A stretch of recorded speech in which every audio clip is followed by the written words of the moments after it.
عشق وطن گر تو سرش بود، ز ماشین اجنبی بهتر خرش بود. نمی بود سر سفرش قارچ چینی، به کوزه آب میخورد نه پارچ چینی.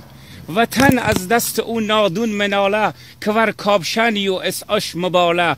دلم ور حال او آدم مسوزه، که تنبون با نخ چینی مدوزه. کفنش از کره تابود ز لندن، به بیل ژاپنی قبرش کندن.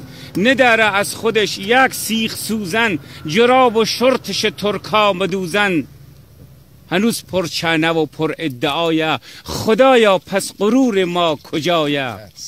اگر لخه خود ما پای ما بود، در روی سر دنیا جای ما بود. نداشتیم شال هندی سر زن ما، نبود دندون روسی دهن ما. نبودیم سر بزیر پیش چینی، که آویزون بشیم از ریش چینی.